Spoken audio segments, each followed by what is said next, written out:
2014년도에 개교한 미네르바 대학이라는 곳이 있습니다. 이 미네르바 대학은 미국의 하버드나 예일대, 스탠퍼드라는 대학보다도 더 들어가기가 어려운 학교입니다. 실제로 이 미네르바 대학과 하버드나 예일이나 스탠퍼드 대학에 동시에 합격한 학생들은 미네르바 대학을 선택을 한다고 합니다. 개교한 지가 7년밖에 안 된 학교입니다.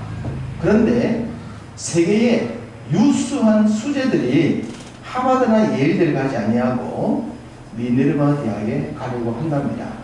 놀라운 것은 이 학교는 캠퍼스도 없습니다. 캠퍼스도 없는 7년밖에 안 된 대학이 세계에서 유수한 똑똑한 학생들이 가고 싶어하는 이유가 뭘까요? 그것은 이 학교가 인공지능 시대를 이끌어갈 수 있는 리더를 만들어내기 때문입니다. 물론 하버드나 예일대, 스탠퍼드 대학에서도 인공지능 시대를 살아갈 수 있는 지도자 양성을 합니다만 그 대학들의 한계는 3차 산업혁명에 머물고 있다고 해요. 그에 반하여 미네르바 대학은 4차 산업혁명 시대를 이끌어가는 완벽한 교육 시스템을 가지고 있다고 합니다. 도대체 어떤 교육이기 때문에 그럴까라고 생각할 수 있는데 들어보면 특별한 거 아닙니다. 문화 산업적 혁명, 문화 인류학적 여행, 문화 그리고 인류학 관계된 내용입니다. 교육적 어려운 거 아니지 않습니까? 문화에 대한 얘기고 인류에 대한 얘기입니다. 이 학교는 우리나라 서울에도 있습니다. 서울에도 있고 미국에도 있고 독일에도 있고 영국에도 있고 대만에도 있고 아르헨티나에도 있고 인도에도 있습니다. 이들은 학기 중에 이 여러 나라를 돌면서 그 나라의 문화를 배우고 인류와 관계된 공부들을 합니다. 그러면서 각 나라가 가지고 있는 문화와 인류학의 특징들을 익혀서 각 나라의 문화와 인류를 연결시키는 작업들을 공부를 한답니다. 공부 방법은 플립 러닝이라고 합니다. 플립 러닝. 좀 생소한 단어인데 우리가 인터넷이라는 용어도 생소했다가 생활 용어가 되었듯이 앞으로 이제 이런 생소한 용어들을 우리가 굉장히 많이 접하게 될 겁니다. 플립 러닝이란 말은 거꾸로 학습, 거꾸로 교실 이런 의미라고 해요. 정상적으로 학교 교실에서 우리가 지식을 습득하지 않습니까? 그것을 거꾸로 반대라는 겁니다. 앞으로 서울대학 가기 위해서 강남 8학번에 들어가서 죽어라고 공부하는 학생들이 지식을 쌓아서 들어가서 그 대학을 졸업하여 얻은 직업들은 대부분 인공지능이 대체하게 될 겁니다. 앞으로는 정상적인 지식청 계층이 시대를 이끌어가지 않습니다. 새로운 세상에 온 겁니다. 우리가 모르는 지금도 이 4차 산업혁명의 새로운 시대는 굉장히 빨리 준비가 되고 있습니다. 5년, 10년 뒤에 깜짝깜짝 놀랄 일들이 나타날 것이라고 얘기를 하고 있고 그런 현상들이 보이고 있습니다. 문화와 인류를 연결해서 새로운 세상을 이끌어가는 학습 그런 일들이 지금 일어나고 있는데 이런 시대에 우리가 어떤 사고를 가져야 할 것이냐라고 하는 것을 잊지 않아야 하는 겁니다. 그러면 이들이 인공지능 시대를 이겨낼 수 있는 그 인공지능이 절대로 할 수 없는 영역 그 공부를 이 미네르바 대학에서 하는데 그 내용이 문화 인류학적 여행인데 다르게 말씀드리면 컴퓨터가 할 수 없는 인공지능이 할 수 없는 공감 능력과 창조적 상상력을 갖추는 겁니다.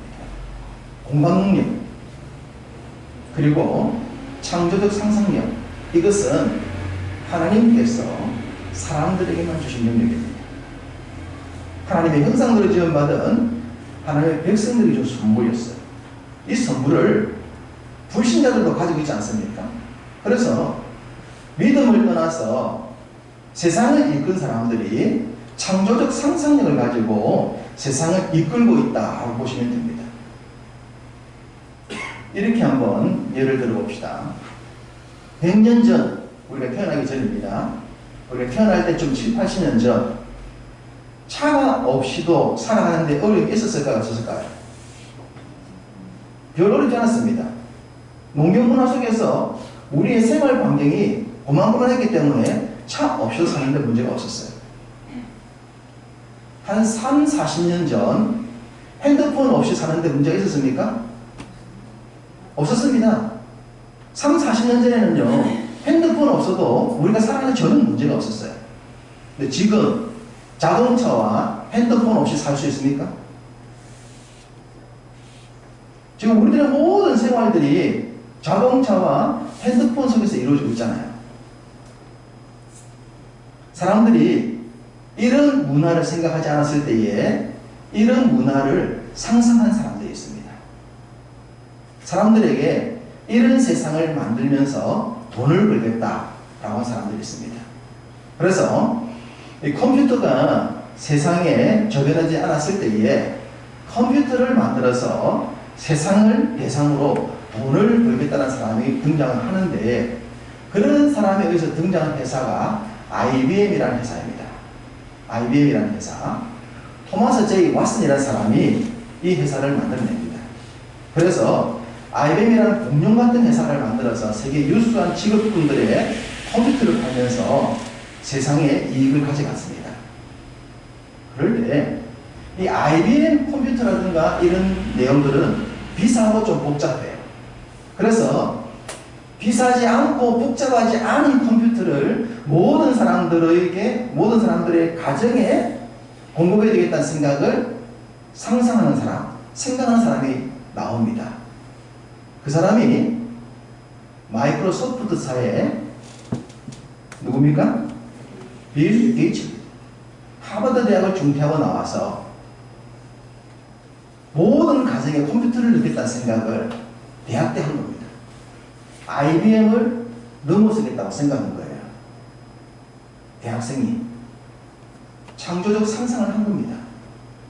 그렇게 해서 여러분의 집에 한 대쯤 있는 데스크탑 컴퓨터가 그 빌 게이츠에 의해서 만들어진 겁니다. 대부분 한 대씩 갖잖아요. 이렇게 모든 세계가 이 컴퓨터를 가지고 있을 때 또 한 사람이 창조적 상상력을 갖습니다. 집안에 한 대가 아니라 한 사람 한 사람 손에 컴퓨터를 쥐어주고 싶다는 생각을 합니다. 누굴까요? 애플. 잘 알고 있는 스티브 잡스 아닙니까? 여러분 지금 가지고 있는 스마트폰, 컴퓨터잖아요. 내 책상에서 움직이는 컴퓨터하는 모든 일을 내 손안에 컴퓨터가 해냅니다. 이걸 스티브 잡스가 상상을 한 거예요. MS사, 그 빌 게이츠가 만드는 마이크로소프트사가 하지 못하는 영역을 스티브 잡스가 해내서 우리가 오늘날 이 폰을 가지고 사는 겁니다. 컴퓨터를 가지고.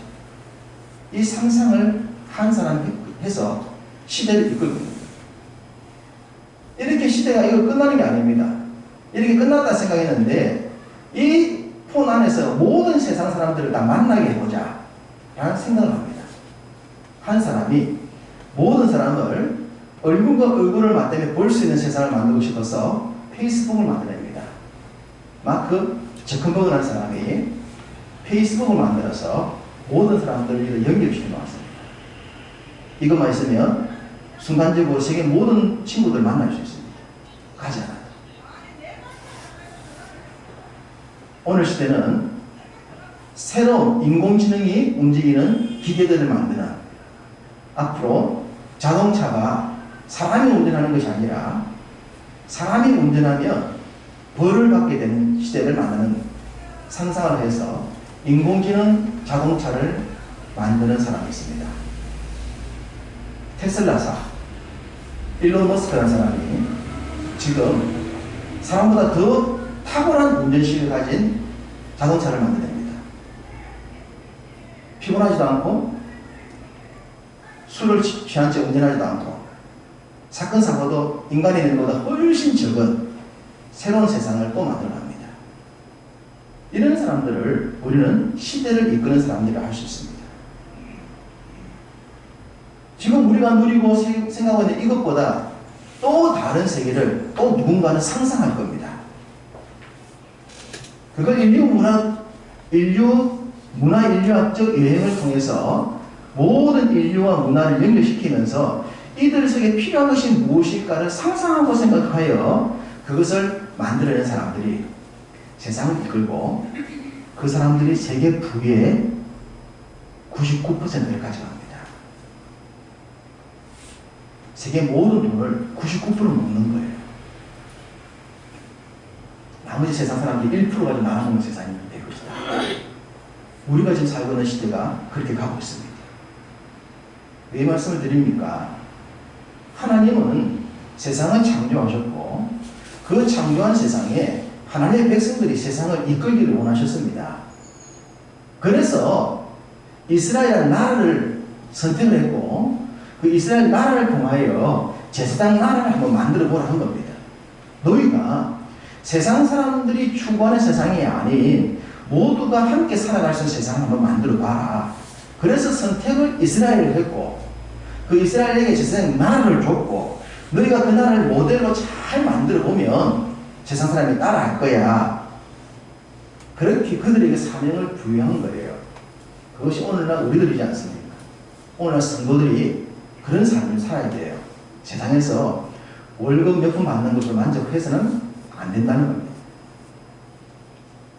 성경이 기록되듯 지금 우리가 읽었던 여호수아서를 지난 사사기 시대 오는 이런 시대는 어떤 시대냐 그러면 약육강식 시대였습니다. 다른 말로 강한 자가 약자를 잡아먹는 게 정의였던 시대예요. 힘이 정의였어요. 힘이 세면 다른 나라를 정복하여서 세상을 다스려도 된다고 인정했던 시대가 약육강육 시대입니다. 그 시대에 전형적으로 힘을 삼기던 나라가 이집트, 애굽이지 않습니까? 그 애굽이 세계를 향하여 힘을 만들고 있을 때에 하나님이 그 속에 이스라엘이라는 민족을 심습니다. 그리고 애굽의 보호하에 애굽의 힘을 빌어서 이스라엘 나라를 크게 만든 이후에 그들이 애굽이라는 나라와 싸워 이기게 하잖아요. 철의 민족이라 할 수 있을 그 강력한 민족을 목축 민족인 이스라엘이 이깁니다. 이스라엘은 전쟁을 훈련받은 민족이 아니에요. 양이나 키우고 400년 동안 노예로 사는 민족 아닙니까? 그들에게 내가 너희를 선택했고 너희가 제사장 나라 되면 좋겠다 해서 이집트, 애국을 이기게 만들었습니다. 세계 제국의 출발점이 되지는 그 애국을 이기게 만들고 그들을 이끌어내어서 광야를 통하여 약속의 땅으로 이끌고 들어가는 거예요. 그러면서 너희가 들어갈 그 약속의 땅, 가나안 땅, 지금 팔레스타인 그 가나안 땅에는 7 족속이 살고 있다. 안악자손, 거인의 민족을 비롯해서 7 족속이 살고 있습니다. 사실 정탐을 하고는 그들이 무서워서 못 들어간 땅이 그 가나안 땅 아닙니까? 그 7 족속이 살고 있는 땅을 너희에게 준다. 너희가 들어가면 그들을 쫓아낼 수 있고 거기에 그들이 힘으로 만든 나라가 아니라 힘으로가 아닌 원수관계가 없고 화평을 나눌 수 있는 더불어 함께 살아갈 수 있는 세상을 너희가 만들 수 있다. 그 제사장 나라를 준 겁니다. 제사장 나라는 힘으로가 아니라 더불어 함께 사는 세상, 원수관계가 없는 세상을 말하는 겁니다. 약자와 강자가 있는 자와 없는 자가 함께 살 수 있는 세상, 진정한 화평의 세상, 이걸 제사장 나라를 통해서 만들어 한 겁니다. 그렇게 해서 가나안 땅에 들어왔습니다. 가나안 전쟁을 여호수아가 수행을 합니다.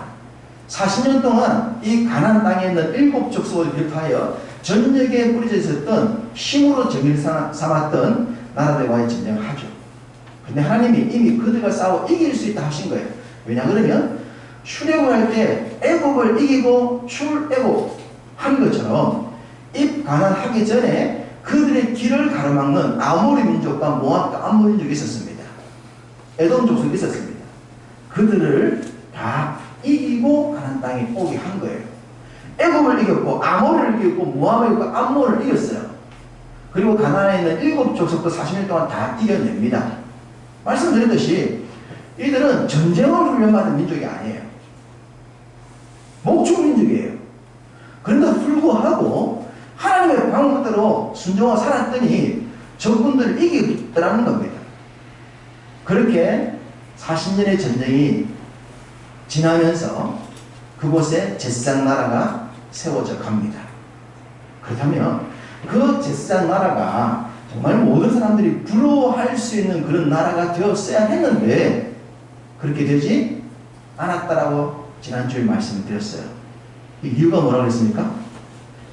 쫓아내지 않았기 때문이다. 그들의 문화, 그들의 생활 습관, 이것을 쫓아내지 않는 겁니다. 그리고 지금 아프간 사태가 심각해서 우리나라가 이제 우리를 도왔던 사람들을 데리고 들어왔습니다. 아주 우호적으로 이번에 얘기를 했죠. 그렇지만 한편으로는 두려움을 갖는 거예요. 난민 받아야 된다? 안 받아야 된다. 이슬람 사람 받으면 되냐? 안 되냐? 염려를 합니다. 그 중에 제일 말을 많이 하는 단체가 교회입니다. 크리스찬들입니다. 왜 그럴까요? 불쌍한 사람들 받아주면 되지. 뭐 그래 말이 많냐?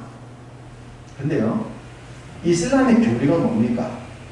이슬람의 교리는 지금 탈레반이나 IS나 모든 이슬람의 교리는 동일합니다. 코란이죠. 코란. 코란의 내용은 한 손엔 코란, 한 손엔 칼입니다. 코란을 받지 아니하면 죽음. 그래서 IS는 극단적 이슬람주의예요. 이 IS가 지향하는 것은 모든 나라의 이슬람 제국입니다. 모든 나라의 이슬람 제국. 그래서 이슬람 아닌 모든 사람을 다 죽이는 게 지금 IS예요. 폭탄들을 일으키는 사람들. 그리고 탈레반도 똑같아요. 그리고 내려오면 이슬람입니다. 이슬람 교도는 자국에서 10%가 되기 전까지는 평화 정책을 합니다. 굉장히 사람들 친절해요. 자기들이 그 나라에서 10% 이상 인구를 차지할 때부터 본색을 드러냅니다. 세계 모든 이슬람 주는 나라들의 공통적 현상입니다. 폭력. 코란을 받을 것이냐? 칼을 받을 것이냐? 이걸 제일 두려워하는 게 교회예요. 왜냐 그러면 이 이슬람의 출발이 성경에서 나오기 때문에 우리가 아는 겁니다. 이들의 본색을 염려하는 거예요. 그럼 어떡하자는 말이냐? 그 사람 받지 말자는 말이냐? 받죠. 받아주되 본색을 알고 그들이 거기에 빠지지 않도록 그들 속에 들어있는 것을 쫓아내고 그러지 않은 사상을 심어줘야 되는 거예요. 그렇게 해야 되는데 대한민국 정치와 나라는 그렇게 할 수 있냐면 없다는 겁니다. 이걸 모르기 때문에. 우리는 안단 말이에요. 성경을 통해서. 이슬람 본색이 성경에 있다는 걸 알기 때문에. 그래서 교회가 계속 강조하는 거예요. 이슬람 경계해야 됩니다. 숫자 많아지는 거 조심해야 됩니다. 왜 이슬람 사원을 세우면 안 되는 줄 압니까? 그 자꾸 소리치는 이유가 이것 때문입니다. 이스라엘이 가나안 땅에 들어왔습니다. 그들이 그런 문화, 힘의 문화, 강력하게 힘으로서 정의를 잡는 그런 문화를 쫓아내는 거예요. 사람을 쫓아내지 못하면 생각을 쫓아내야 되는 겁니다. 그렇게 하기 위해서 들여보냈는데 이스라엘 백성이 들어와서 어느 날 살다 보니 왜 쫓아내냐? 힘도 없고 지금 불쌍해가지고 도망나온 사람들인데 그냥 받아주면 되지. 쟤들이 뭐 하겠냐? 그런 마음처럼 용납하기 시작하다가 그들이 조금 더 좋아지면서부터 이스라엘이 쫓겨나게 되는 얘기가 사실 이 결론 아닙니다. 쫓겨나버리는 거예요. 그걸 하나님이 경계하신 거예요. 쫓아내어야 된다 했는데 못한 겁니다. 그렇게 해서 넘어오는 시대가 사사시대예요. 여러분 여호수아 시대는 쉽게 봤을 때에 여호수아가 공격 앞으로 해서 모든 전쟁에서 승리했어요. 아이성 전투 빼놓고 31승을 거둡니다. 완벽한 세계 전쟁사에서 세계전쟁에서 30승 이상을 거둔 영웅은 없습니다. 그렇게 완벽한 전쟁을 이루어나가는 그 여호수아, 적들은 쫓겨갔고 힘은 없었고 제사장 나라는 세워진 것 같았더랬습니다. 그런데 안타깝게도 한쪽에서는 이 제사장 나라가 무너지고 있었습니다. 땅은 차지하고 환경은 좋아졌는데 영적으로는 무너지고 있었던 거예요. 그게 쫓아내지 않았던 결과물들입니다. 지난 주일날 여호수아를 통해서 드렸던 말씀이에요. 진짜 좋다면, 하나님 나라가 진짜 좋다면 당연히 세상 나라 쫓아내야 되지만 이들이 그러지 않은 겁니다. 오늘 본문은 그 여호수아 시대, 분명 40년 완벽한 성공하는 전쟁을 한 것처럼 보였지만 다음 성경의 사사기를 보면서 그 시대가 성공한 시대가 아니었다는 것을 말씀하고 있는 겁니다. 자, 오늘 본문을 보시면 17장과 19장에 공통된 내용이 나옵니다. 자, 공통된 내용이 뭡니까?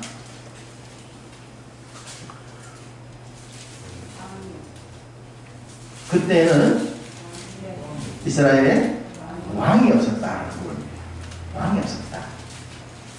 왕은 세상에는 다 있었어요. 세상은 제왕주의지 않습니까? 왕 한 사람에 의해서 모든 것들이 다스려지는, 왕 한 사람을 위해서 나라가 존재하는 제도가 왕권이 제도잖아요.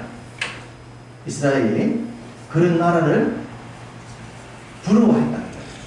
왜 우리는 왕이 없냐?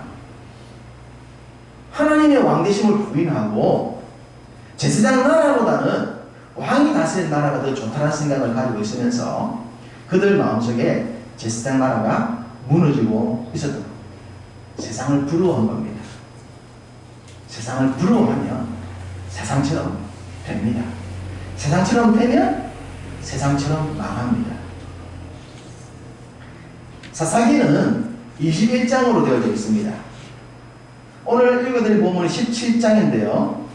16장까지, 사사기 1장부터 16장까지를 우리 사사시대 이야기다 그렇게 말을 해요. 1장부터 16장에 12명의 사사가 등장합니다. 그래서 그 이야기가 사사시대라 이거예요. 그에 반하여 17장부터 21장까지는 사사가 등장하지 않아요. 그래서 무사사시대라고도 말을 합니다만 일종의 사사기의 부로로 보시면 됩니다. 부로. 16장에 없는, 나오지 않는 다른 내용들을 남는 일종의 부록이 17장부터 21장인데 두 개의 사건이 나옵니다. 그런데 우리가 사사기를 읽으면서 착각하는, 오해하는 것 중 하나가 16장 이야기가 17장부터 21장에 이어진다라고 생각하는 거예요. 이어지는 것이 아니라 사사기는 16장으로 끝납니다. 끝났고 16장까지 있었던 사사시대의 이야기 중에서 뽑아서 부록으로 기록한 내용이 17장부터 21장이라는 거예요. 16장 이후의 내용이 아니라 16장 안에 있는 내용을 뽑아서 기록한 것이 17장부터 21장이라는 겁니다. 그러니까 17장부터 21장까지 내용이 사사기 1장부터 16장까지 내용을 대변하고 있다고 보시면 되는 거예요. 사사들의 이야기를 함축적으로 대변하고 있는 두 이야기가 17장부터 21장인데 오늘 본문 읽었듯이 17장과 18장의 한 사건과 19장부터 21장까지가 또 하나의 사건이에요. 두 사건이에요. 그래서 이 사건의 공통점이 다 뭐냐라고 말한다면 왕이 없다라는 얘기를 말하면서 세상을 부러워했다고 하는 거예요. 분명 말씀을 드렸듯이 이스라엘은 전역에 48개의 레위인의 마을을 만들었고 6개의 도피성을 만들어 두면서 온 나라에 제사장 나라를 만들 수 있는 구조를 완벽하게 만들어 놓았지만 불행하게도 여호수아 시대 때부터 쫓아내지 못했고 사사시대에 들어오면 더 심각한 문제를 보여주고 있습니다. 그것이 그들이 하나님 나라를 세우면서도 자꾸만 세상을 부러워한 거예요. 왕이 있어야 되는데 이 말은 세상 사람처럼 살고 싶다는 거예요. 여러분 노아 시대가 왜 망합니까? 노아 시대에 왜 홍수가 옵니까?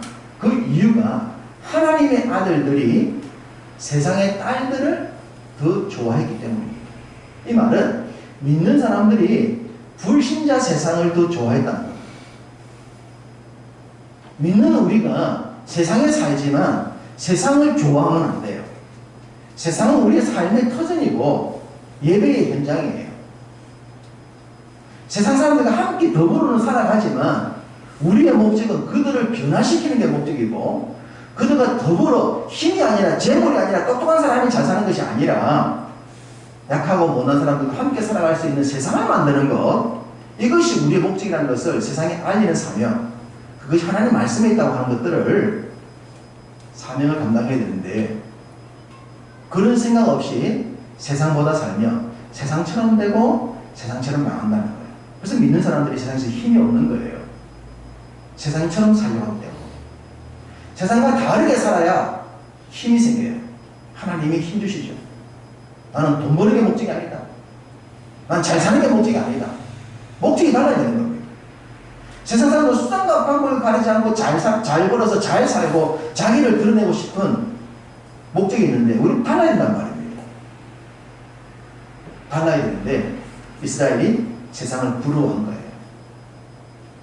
그렇게 해서 결국은 무너지는 얘기를 하고 있습니다. 자, 두 번째를 봅시다. 첫 번째 공통점이 왕이 없었다면 두 번째 공통점은 등장하는 주인공입니다. 자, 17장 7절을 보시면 등장하는 주인공이 누구입니까? 등장하는 주인공이 레위인입니다. 19장 1절을 보셔도 등장하는 주인공이 누구입니까? 레위인입니다. 레위인은 제사장 나라를 세우라고 세움받은 사람이잖아요. 하나님의 백성들 아닙니까? 성도들 아닙니까? 믿는 사람들 아닙니까? 그들에 의해서 세상과 다른 나라를 세우기를 원했는데 불행하게도 지금 무너지는 세상을 누가 이끌고 있냐? 레위인이 이끌고 있다. 이걸 지금 고발하고 있는 겁니다. 믿는 우리가 그러고 있다. 그 얘기를 하고 있는 겁니다. 세상을 이끌어서 다른 삶으로 살도록 해야 되는데 세상처럼 사는 것이 인생의 목적이 되어져 버린 믿는 자의 모습을 이 사사기 두 구절이 보여주고 있습니다. 말씀을 드렸듯이 지금 우리 시대는 이제 인공지능이 모든 것들을 대변하는 시대입니다. 점점 심해질 겁니다. 점점 심해지면서 똑똑해서 좋은 대학 나와서 공부를 많이 하는 사람들의 실력자가 가면 갈수록 수두룩하게 쏟아나올 겁니다. 이런 시대에 우리 믿는 사람들이 무슨 생각을 가지고 있어야 됩니까? 하나님이 주신 창조적 상상력을 가지고 살아야 돼요. 이 창조적 상상력은 아담에게 주어지지 않았습니까? 아담이 모든 동물의 이름을 지을 수 있는 상상력을 가지고 있었잖아요. 하나님 우리에게 주신 거예요.